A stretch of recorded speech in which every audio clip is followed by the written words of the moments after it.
आदेश किती दिवसात निघत असतो ते नाही मला माहित.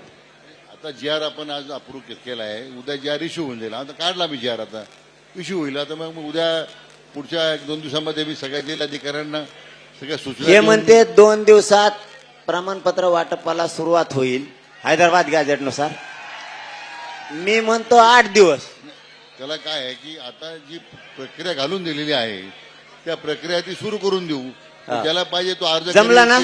जमलं ओके का आता? ओके म्हणू हा मग आता काही अडचण नाही ना?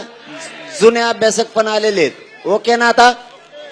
आता काही ताण नाही ना? ओके म्हणले ना? आता काही ताण नाही ना? हा म्हणजे जुने सुद्धा ज्यांनी आयुष्य घातलं ते सुद्धा हा म्हणले. आता मी टेन्शन फ्री. नसता मी विखे पाटील साहेबाच्या बरोबर घरी जाऊन बसतो. तुम्हाला काय करायचं? चुकत असतं रे, मी चुकत असतो, तुम्ही चुकत असतात. जरंगे पाटील आपल्यासाठी सुवर्ण क्षण आहे, मराठवाड्यासाठी आणि पश्चिम महाराष्ट्रासाठी आजचा सुवर्ण क्षण.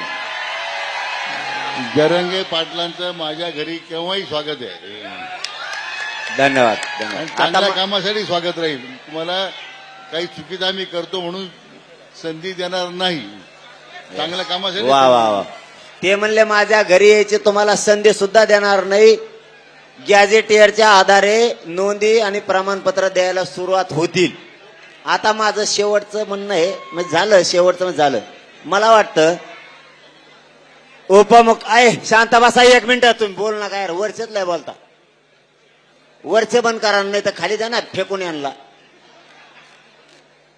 मला असं वाटतं विखे पाटील साहेब, बाबाराजेजी साहेब आता सगळेच आले, गोरे साहेब, आमचे सामंत साहेब ते तर आधीच गुलाल लावून आले. सरनाईक साहेब दंड तुम्ही आमच्या गाड्यावर दंड टाकलाय. जर नाही माफ केला ना तुम्हाला धाराशिवला जाऊनच देत नाही आमच्या तिथून. माझी एक इच्छा आहे सगळ्या जणांनी ऐका. मला वाटतं उपमुख्यमंत्री केलं काम सगळं विखे पाटील साहेबांनी, त्यांना श्रेय 100% दिलं आणि त्यांची मंत्रिमंडळाची टीम.